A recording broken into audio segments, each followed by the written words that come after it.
Welcome back to Moth and Moonlight.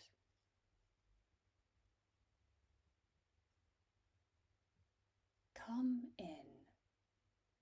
The fire is low tonight, the way it gets in December, when the cottage has been warm all day and it doesn't need much coaxing. The rain is on the glass. Everything is exactly as you left it.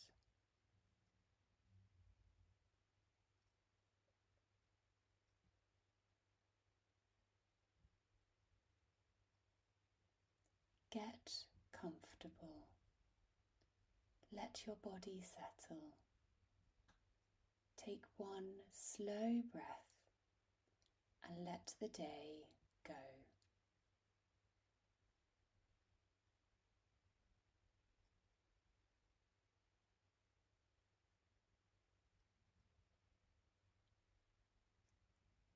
If this is your first time at the cottage, welcome. You don't need to have heard the earlier stories. Everything you need will come to you.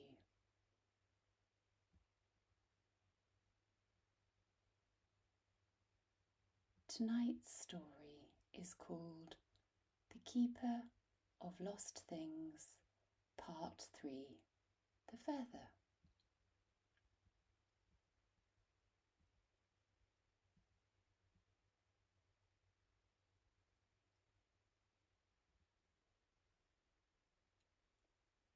December settled over the cottage the way snow settles, quietly and all at once, and with a kind of authority that made everything before it feel like a rehearsal.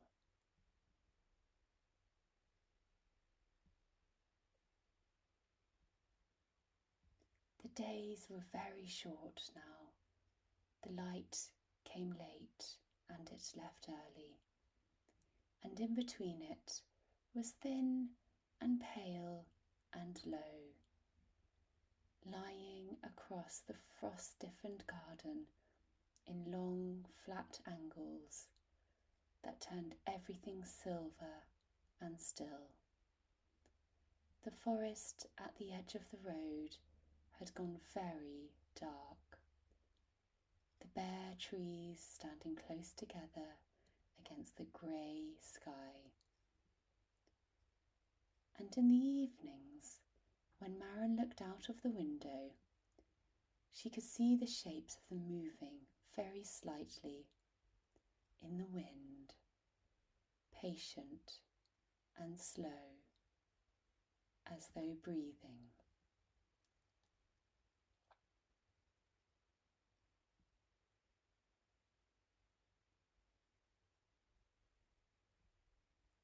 She had always liked December.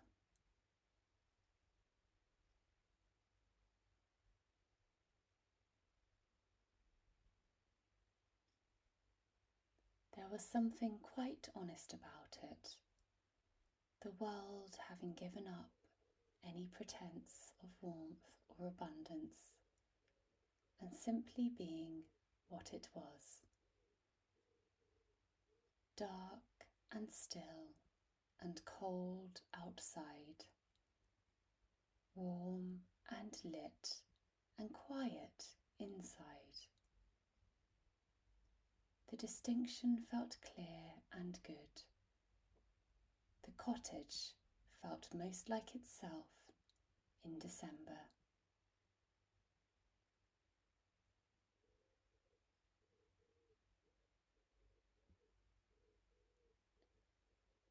On the shelves, the remaining jars glowed their steady evening glow.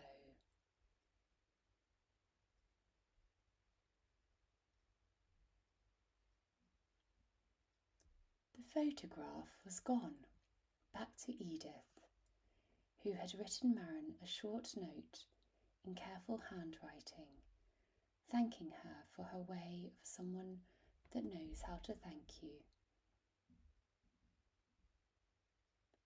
Marin had read the note twice and put it in the drawer beneath the window, which is where she put the things that she wanted to keep.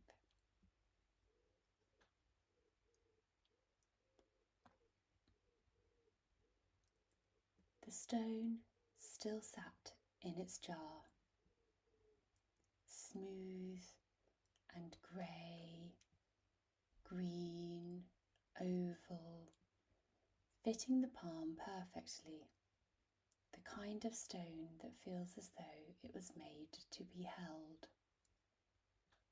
It glowed steadily and without urgency, like something entirely at peace.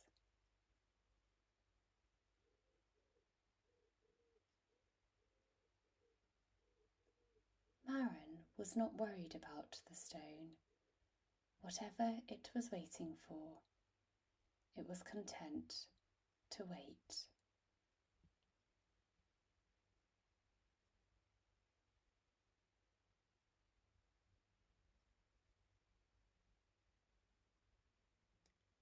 The red ribbon had resolved itself quietly in the second week of November. She had come downstairs one morning to find its jar empty, the ribbon gone, as though it had simply decided it was time and slipped right away in the night. She had not seen it go.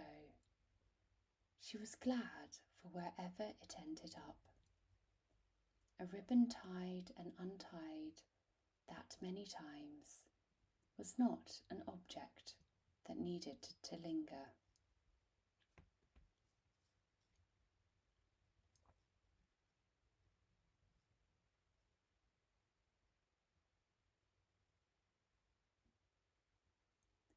And then there was the feather.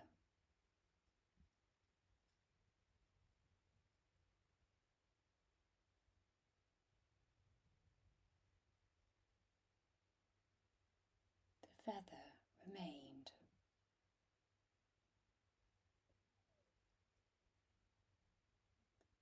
Dark at the base, pale at the tip, that faint iridescence that shifted when light moved across it. Not quite any colour, not quite any bird she could name. She had looked at it every evening since October. It glowed reliably, warmly, and told her absolutely nothing.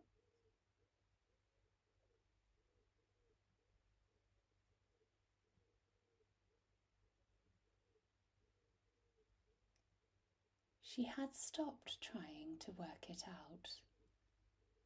Some things revealed themselves when they were ready, and not a moment before.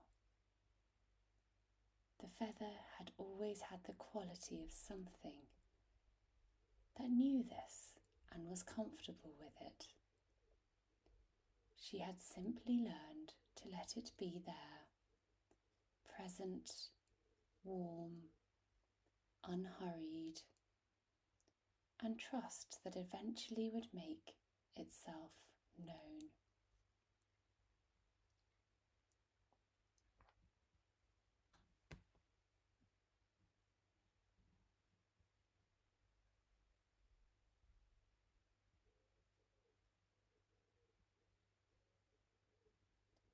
It was Edith who brought him.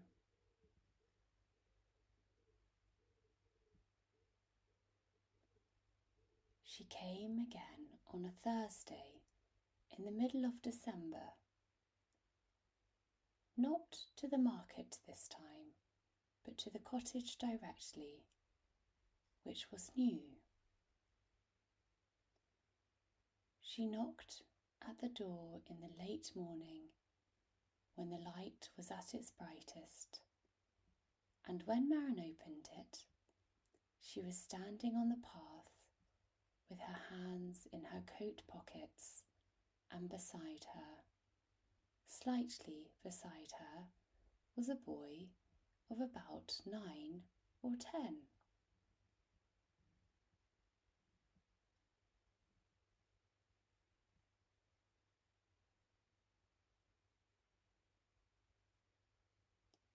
He was small for his age, Marin thought, or perhaps just the kind of child who carries himself quietly, which can look like smallness but isn't. He had dark eyes, and his coat was slightly too large for him.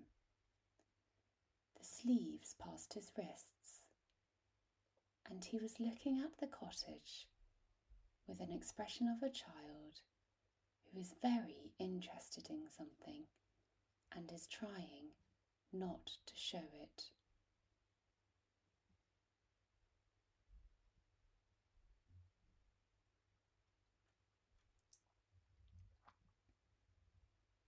"This is Thomas," Edith said, "Margaret's grandson. I've been looking after him since September."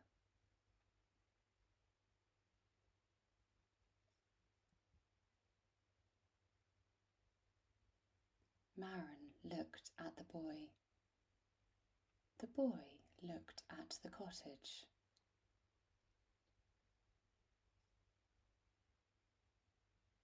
"Would you like to come in?" Marin asked. Thomas looked at Edith. Edith nodded, and he came in.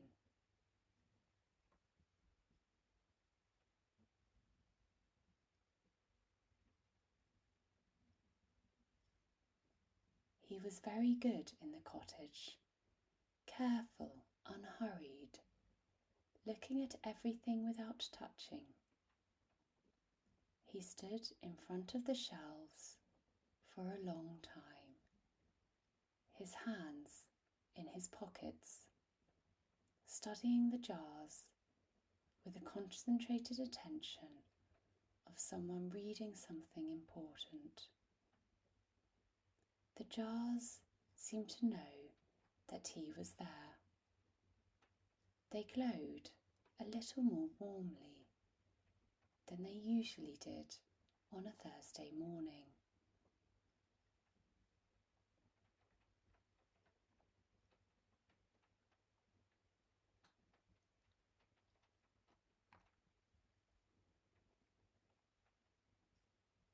"What are they remembering?"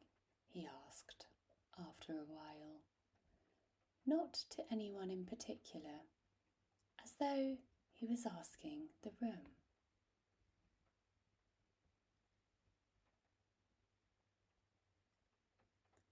Marin considered him.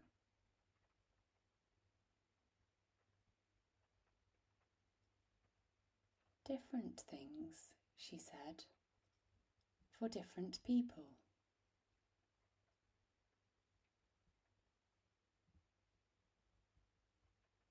"That one is very bright," he said, and pointed.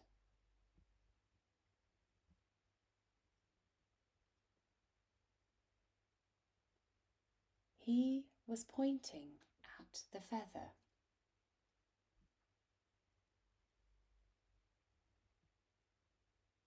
Marin looked at it. He was right. It was brighter than usual, the glow steadier and warmer, the iridescence more visible, shifting slowly from blue to green to something between the two that had no real name.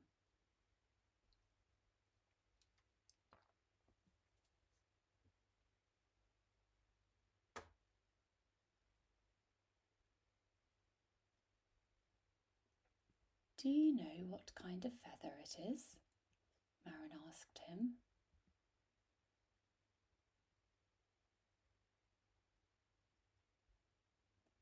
Thomas looked at it for a long moment.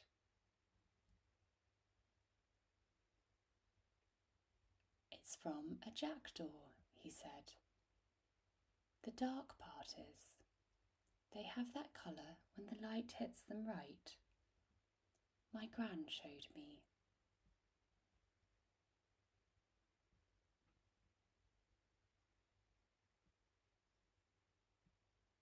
He said it simply, as a fact, the way children state things that they're certain of.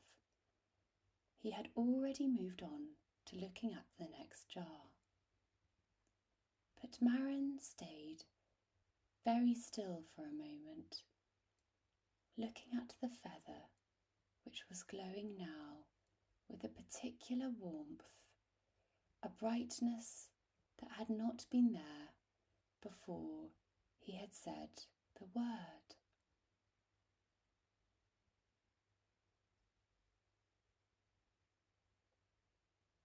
A jackdaw.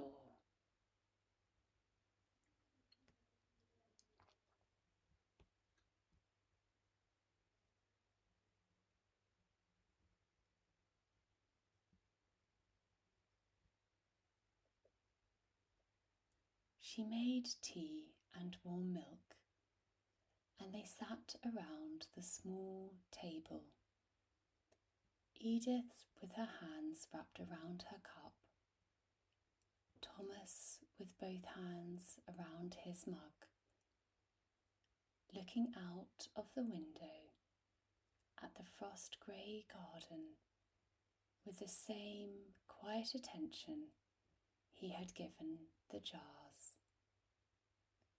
He was that kind of child, Marin thought, one of the ones who is equally interested in everything, without preference or hierarchy.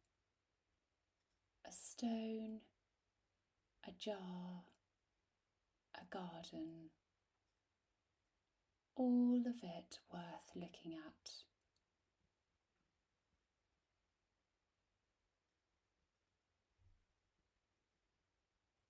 Before they left, Edith told her,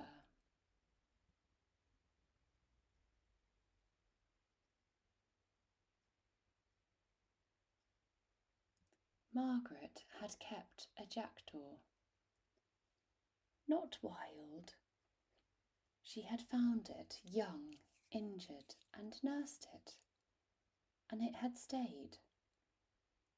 She'd had it for 11 years. It sat on her shoulder while she gardened, and on the back of her kitchen chair while she ate, and on the windowsill in the evenings while she read.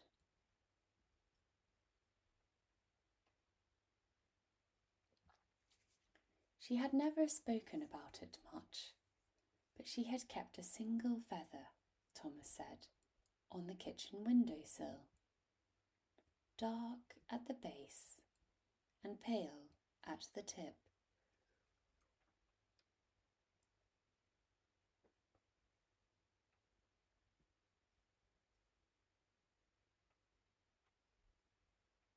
Until she moved into the care home in the summer, and somewhere between that house and the room it had been lost.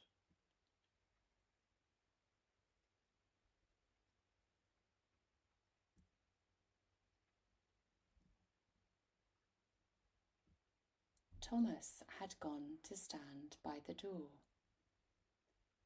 He wasn't looking at the feather, but his hands, Marin noticed, had come out of his pockets.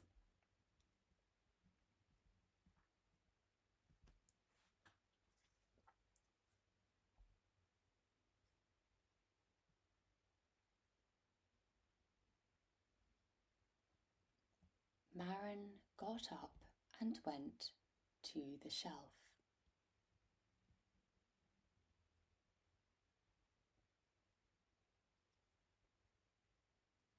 The feathers jar was very warm in her hands, warmer than it had ever been when she had held it before. The glass almost heated through, as though whatever was inside had been waiting for exactly this and was ready now, entirely ready, with the particular readiness of something that has been patient for so long that patience has become its whole nature.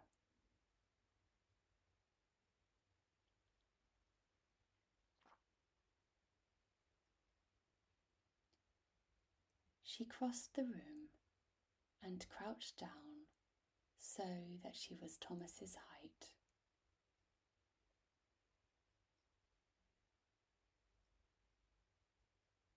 "I think this belongs with you," she said, "if you'd like it."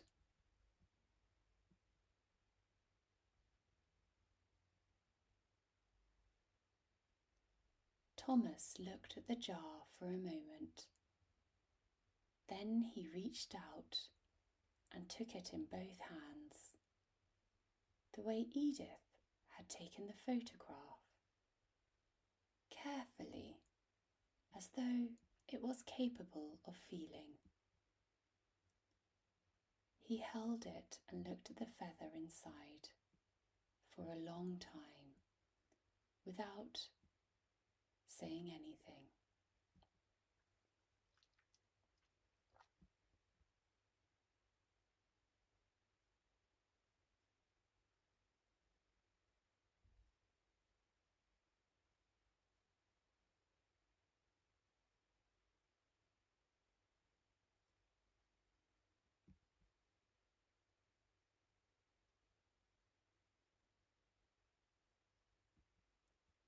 "She called him Jack," he said quietly. "The jackdaw, of course."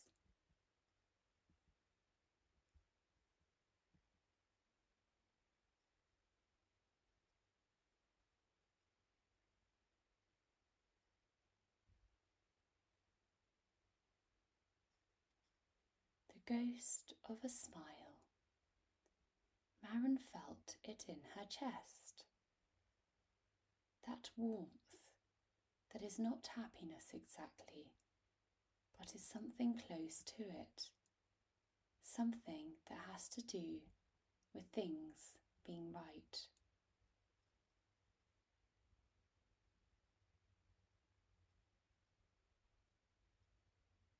"Obviously," she agreed.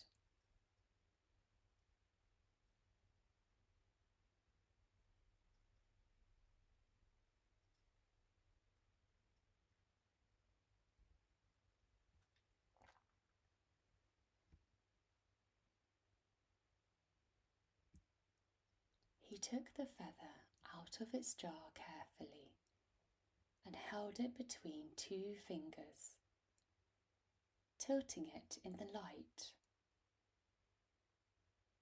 watching the iridescence shift from blue to green and back again.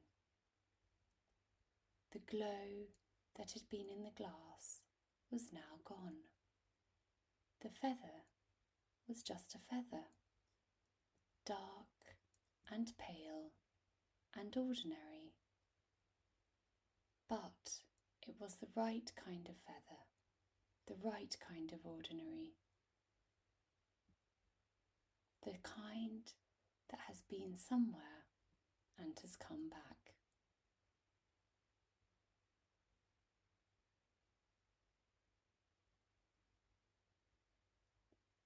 He put it safely inside his coat pocket, against his chest.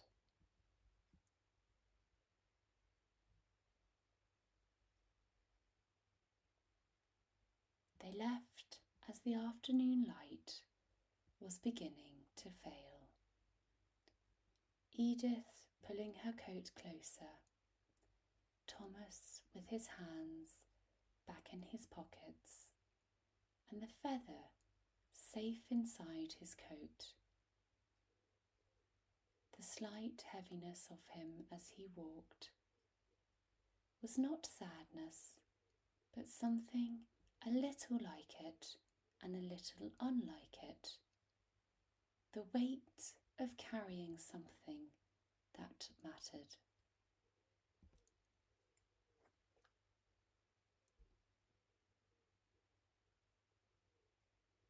Maren watched them walk down the path, through the gate, along the road toward the village, until the bend took them away and they were gone.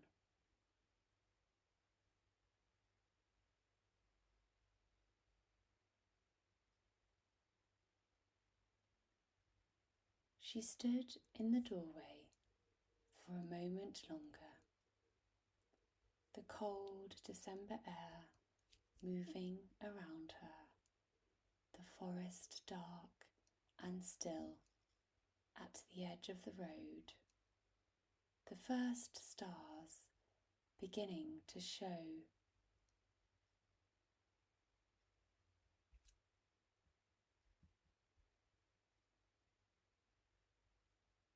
Then she went back inside and closed the door and stood in the warm quiet of the cottage.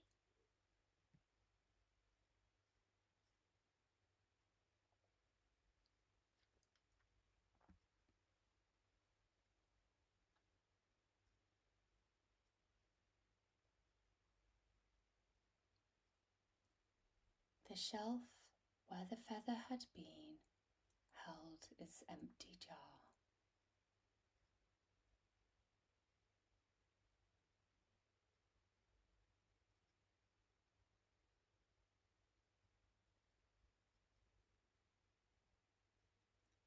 She didn't move it. She had learned by now that empty jars were not sad things. They were evidence of something found, something returned, something that had passed through the cottage and given back to the world in a better condition than when it arrived. That was what the cottage was for.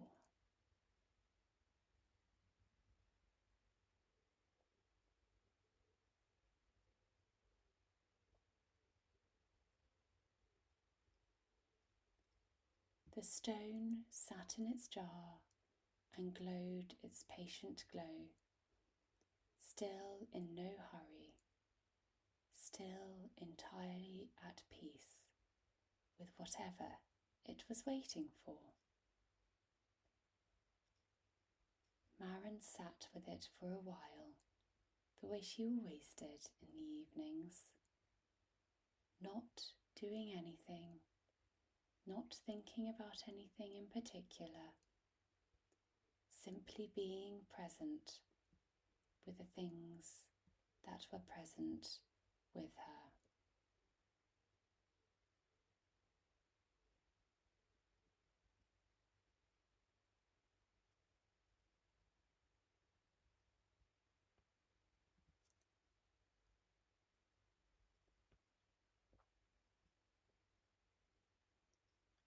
Outside, the frost was settling again. She could feel it, that particular quality of silence that comes with freezing night, as though the cold has weight and the weight has pressed all sound gently downward, leaving the air thin and clear and still. She would wake to a white garden.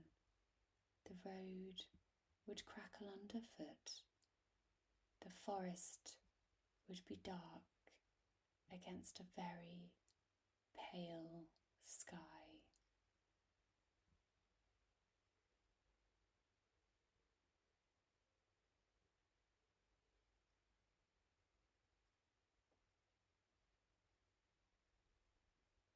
She didn't mind. She liked the world in all its versions.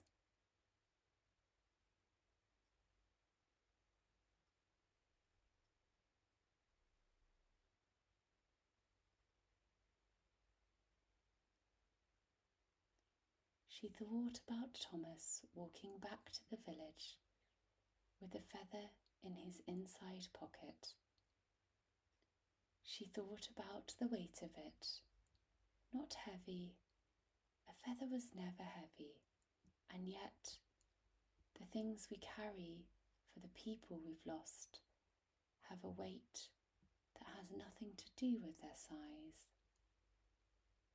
A feather can be the heaviest thing in the world if it belonged to the right person.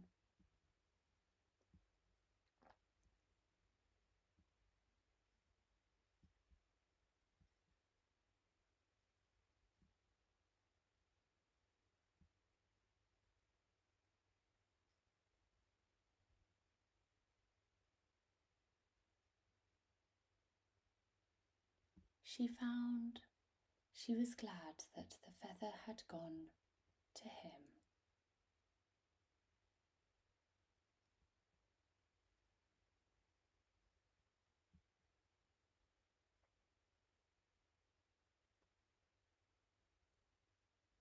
The fire settled. The rain was soft on the glass.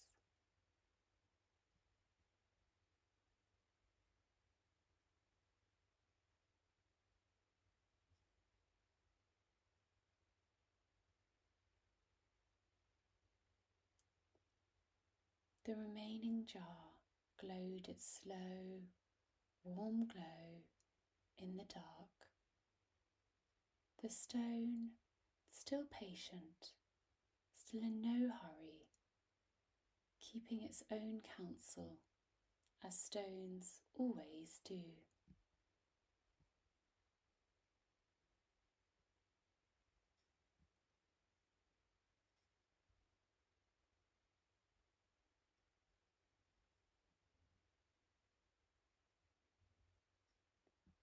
Maren closed her eyes.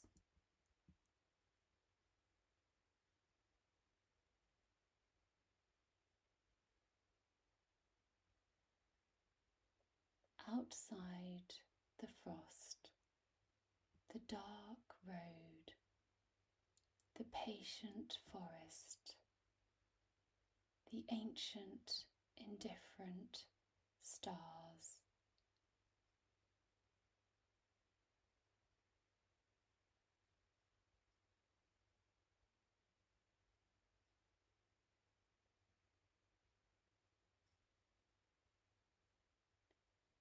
Inside the fire, the warm glass, the quiet shelves, the slow, sure knowledge that things find their way, eventually, to where they're supposed to be.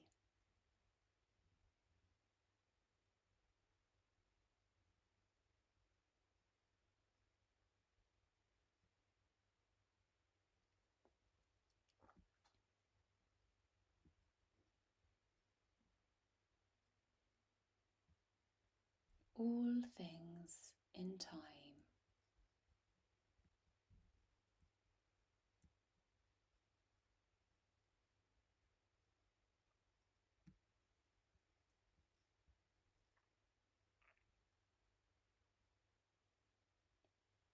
Let the cottage hold you.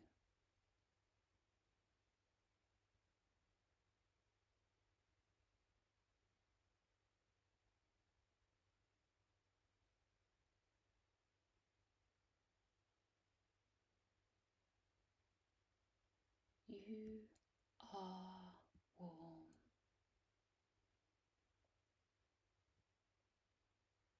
You are safe. Sleep well. The cottage will still be here when you wake.